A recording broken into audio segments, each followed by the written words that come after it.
Okay. Yeah, we're not saying. I like it. It has instructions for me. Okay. Well, good morning, everyone. I thank you all for being here today. Today is really just to talk about how we move forward in the transition from one administration to the other.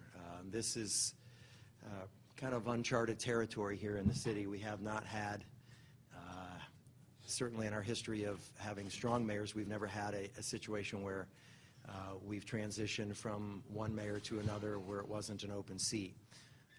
And it's been quite a long time since we've had a transition of any kind where we've gone from a sitting mayor to a newly elected mayor. So we are kind of charting some new ground, but the main thing that I want to do today is to introduce the two chairs of the transition team, the co-chairs, Dr. Yvonne Scruggs-Leftwich and Andy Hayes.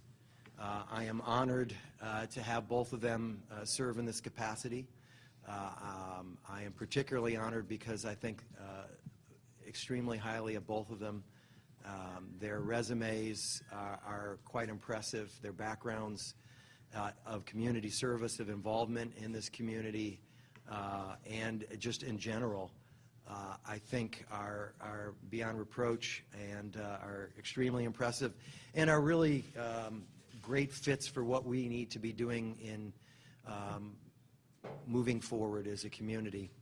We have not selected the members yet of the transition team.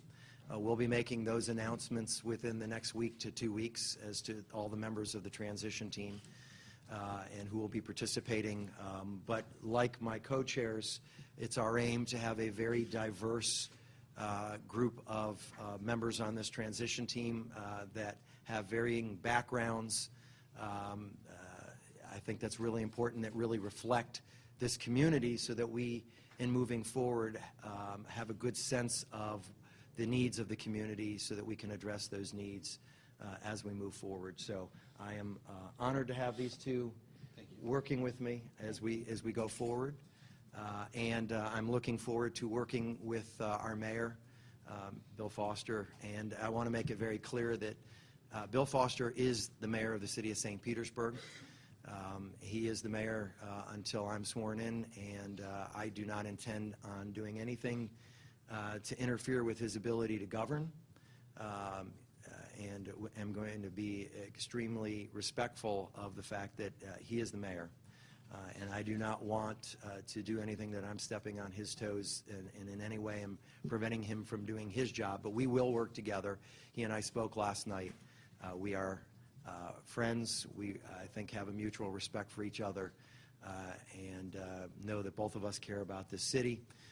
And we want to assure the residents and staff alike that we will have continuity. There will be no drop-off in city services. This great city will continue to operate during this transition and after the transition. So with that, I thank you all for coming today, and I'll address any questions you may have. Rick, why these two folks? You know and I know both of these two, and I'm extremely impressed with their intellect. Let me start off by saying that. I think both of these two bring so much to the table, are people of integrity and honesty, and that's really important to me, and transparency. And everything that they've done has always been very transparent. And that's what this community wants, and that's what it needs, and that's why it's important, I think, to have them as chairs. Can you go over why specifically each of these individuals? Well, and I think we've provided you, hopefully you have copies of their resumes, but Dr. Leftwich is a former deputy mayor of Philadelphia, has an urban planning background, as does Andy. Andy is an architect and a former business association president. I mean, I've served on a board with Andy, so I know what kind of work ethic he has. And both of these two, I think their credentials are just impeccable. And, you know, I certainly wanted to come out of the gate demonstrating that I want to surround myself with really competent, qualified people who are going to do a great job for this community, because that's what this community deserves. Rick, what do they do for the next 2 months? Well, what we're going to be talking about is certainly the first 100 days and moving forward, and what we're going to focus on initially, because I want to hit the ground running on day one. That's really important to me. So it's really putting in place the processes for being successful at hitting the ground running and really starting to move forward our agenda. We'll also be looking at staffing positions.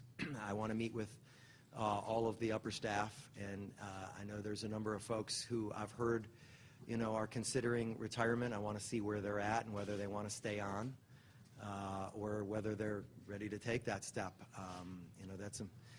I don't want to stop somebody from doing something that they want to do because they feel it's their time. So it's important to see where everybody's at and to start looking at putting the best people around us to make this city successful. Those are things you want to accomplish before you're sworn in. Yes. Are there any specific staff positions that you already know you will replace? No, not at this point in time.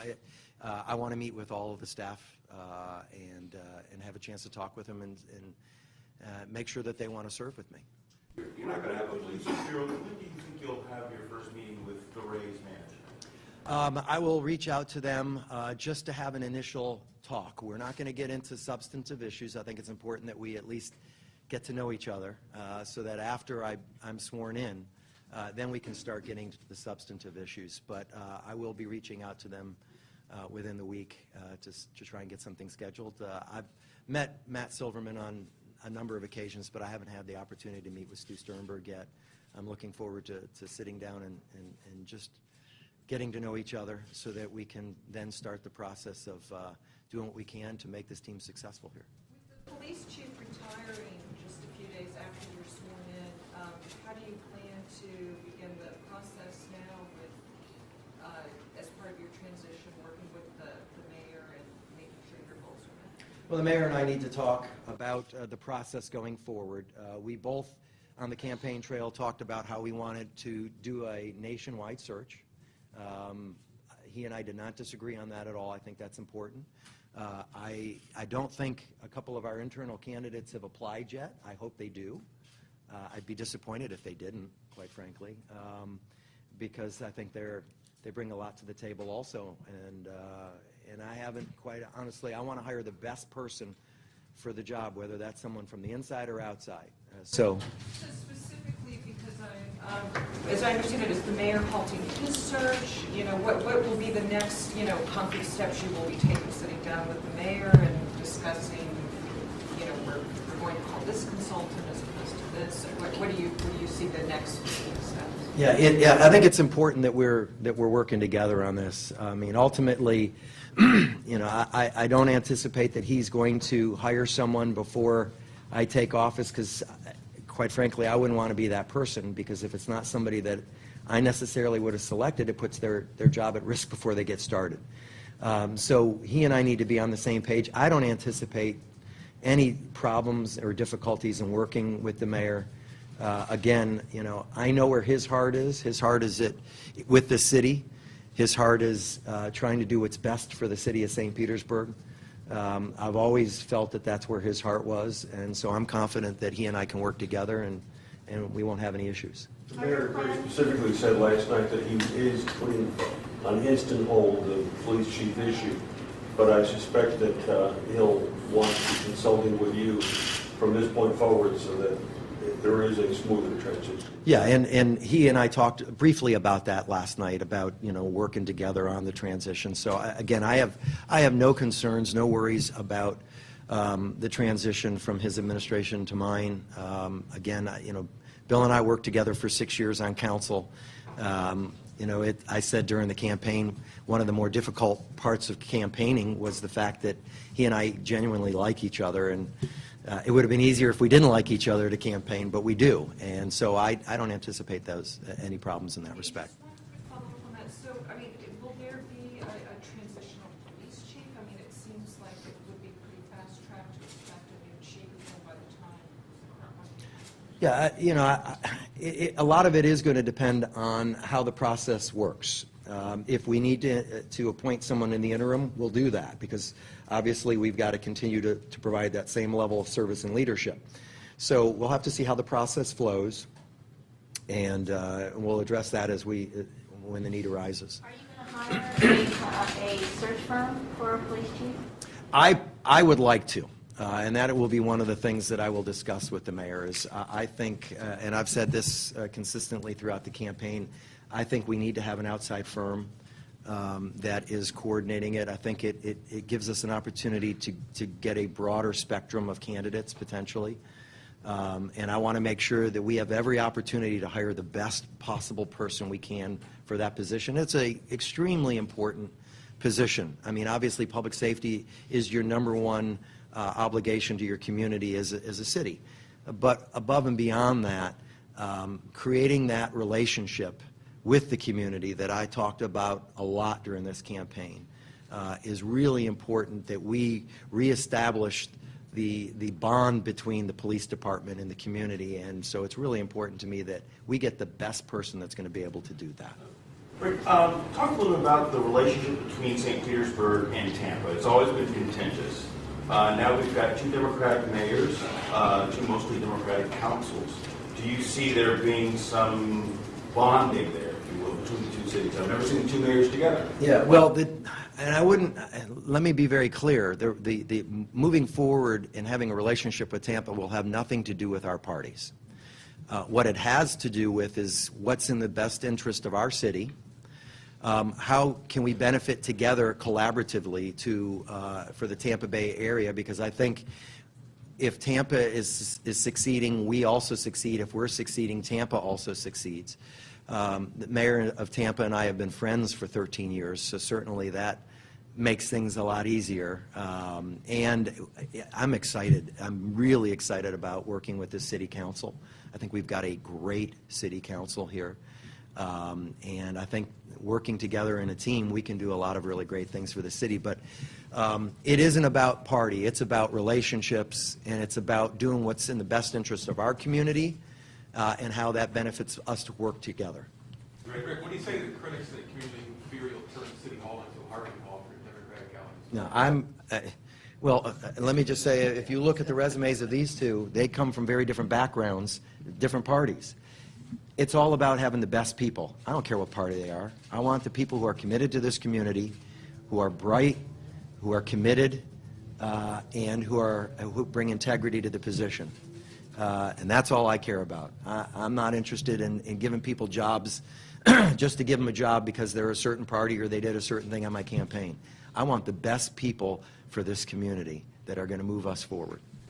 Timeline for us, a timetable, and logistically, where will they be, and will they actually work at a city hall, and what are the milestones here? One of the things that we are going to talk about is, and I need to meet with legal on this to find out how we do this, but there isn't any kind of a transition plan that the city ever had in place, or budget even for that. So what we might try and do is set up an account potentially, and again, I need to get with legal on this to make sure everything we do meets sunshine and follows the law, but that individual citizens can contribute to, that would allow us to have some resources for office space, for any other needs that we might have in trying to do the transition.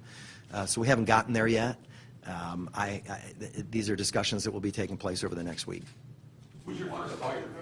I'm sorry? You want a transition budget? What I wanted to have is, I don't know if we have space here in City Hall that will be provided, and if not, then, and I'm not talking about using taxpayer dollars, so let me be clear about that. I'm talking about potentially to allow us to have the resources if we need to get an office.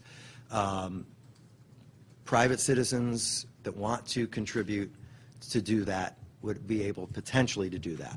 But again, I need to talk with legal to see if that's even something we can do, or will there be space provided here in City Hall that we can utilize? But we obviously are going to need to have some place where we can come together and meet as a team.